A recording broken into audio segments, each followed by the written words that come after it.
അപ്പോൾ പഴംപൊരി ഇഷ്ടമില്ലാത്തവർ ആരെങ്കിലും ഉണ്ടോ? ഞാൻ പല രീതിയിൽ ഉണ്ടാക്കി വെക്കുന്നുണ്ട് കേട്ടോ. നമ്മൾ ഈ തട്ടുകടയിൽ നിന്നൊക്കെ കിട്ടുന്ന പഴംപൊരി, പക്ഷെ ഒന്നും റെഡി ആയിട്ടില്ല, എല്ലാം ഫ്ലോപ്പ് ആയിട്ടുള്ളൂ. അപ്പോൾ ഏകദേശമൊക്കെ റെഡിയായ ഒരു പഴംപൊരിൻ്റെ റെസിപ്പി ആയിട്ട് ഞാൻ കാണിക്കണത്. അപ്പോൾ എങ്ങനെ ഉണ്ടാക്കണം നോക്കിയാലോ. ഇതിക്ക് ആവശ്യമായിട്ടുള്ളത് മൈദപ്പൊടിയും കടലപ്പൊടിയും കേട്ടോ.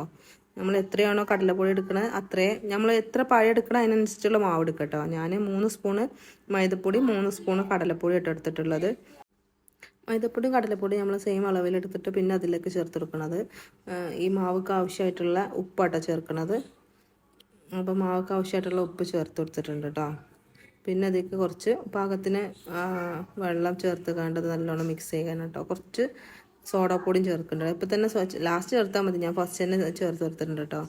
ഇതിലേക്ക് ആവശ്യമായിട്ടുള്ള വെള്ളം ഒഴിച്ചിട്ട് നല്ലോണം മിക്സ് ചെയ്യണം കേട്ടോ. അത് നല്ലോണം മിക്സ് ചെയ്തിട്ട് കുറച്ച് പഞ്ചസാര ചേർത്തിട്ടുണ്ട് കേട്ടോ. നല്ല മധുരമുള്ള പഴമാണ്, അപ്പോൾ ഞാൻ കുറേ ചേർത്തിട്ടില്ല, കുറച്ച്.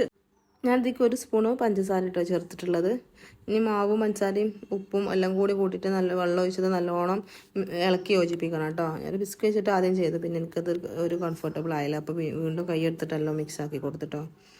അപ്പോൾ അതിൻ്റെ പാകം എന്ന് പറയുന്നത് നല്ല ലൂസായിട്ടുണ്ടാവരുത്, അപ്പോൾ അതിമ്മ പിടിക്കൂല. നമ്മൾ കൈ വിരലിട്ട് വെക്കുമ്പോൾ അത് കൈ നല്ലോണം അതിൽ കവർ ചെയ്യണ കോലത്തേക്ക് കിട്ടണം കേട്ടോ. ഞാൻ 2 പഴം എടുത്തി, നല്ല പഴുത്ത് 2 പഴം കേട്ടോ.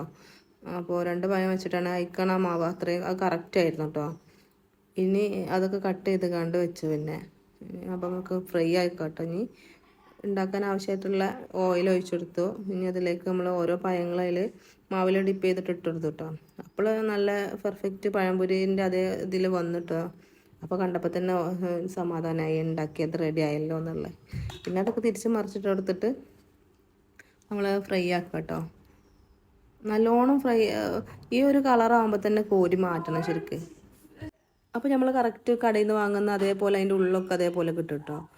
അത് കുറേ നേരം വെച്ചിട്ട് നല്ലോണം ഡ്രൈ ആക്കി കഴിയുമ്പോൾക്ക് അതാവാത്തത്. അപ്പോഴാണ് മനസ്സിലായത് ഇങ്ങനെയാണ് ഫ്രൈ ആക്കേണ്ടതെന്നുള്ളത്. ഞാൻ കുറേ പല ഐറ്റം പഴംപൊരിൻ്റെ റെസിപ്പികൾ ഒക്കെ സെർച്ച് ചെയ്ത് നോക്കി ഉണ്ടാക്കി നോക്കിയതാണ്, പക്ഷെ എനിക്കിതുവരെ റെഡി ആയിട്ടുണ്ടായിരുന്നില്ല. ഏതായാലും അൽഹംദുലില്ലാഹ് റെഡി ആയി കിട്ടിട്ടോ. നമ്മൾ വിചാരിച്ച പോലെ ആ ടേസ്റ്റിൽ തന്നെ കിട്ടി. അങ്ങനെയൊക്കെ ഫ്രൈ ആക്കിയിട്ട് പിന്നെ നമ്മളിത് കട്ടൻ ചായ വെക്കണം. കട്ടൻ ചായയും കുട്ടിയാണ് കേട്ടോ കുടിക്കണത്. അപ്പോൾ കട്ടൻ ചായ തളിച്ചു അല്ലേ, അതും ഉണ്ടാക്കി കട്ടൻ ചായയും പഴംപൊരിയും കൊണ്ട് നമ്മൾ പോയിട്ട് കുടിച്ചിട്ടോ. സംഭവം ടേസ്റ്റ് ഉണ്ടായിരുന്നു. നിങ്ങളെല്ലാവരും ഉണ്ടാക്കി നോക്കിയിട്ട് നിങ്ങളെ ഇഷ്ടമായാൽ സബ്സ്ക്രൈബ് ചെയ്യുക, ലൈക്ക് ചെയ്യുക, ഷെയർ ചെയ്യുക. നിങ്ങൾ വിലയേറിയ കമൻറ്റ് അറിയിക്കാൻ മറക്കരുത്. ഇനി അടുത്ത റെസിപ്പി എന്താ ഉണ്ടാക്കേണ്ടതെന്നുള്ളത് നിങ്ങൾ കമൻറ്റിലൂടെ അറിയിച്ചാൽ ഇൻഷാ അല്ലാഹ് നമ്മൾ എന്തായാലും ട്രൈ ചെയ്യും. അപ്പോൾ okay, thank you very much.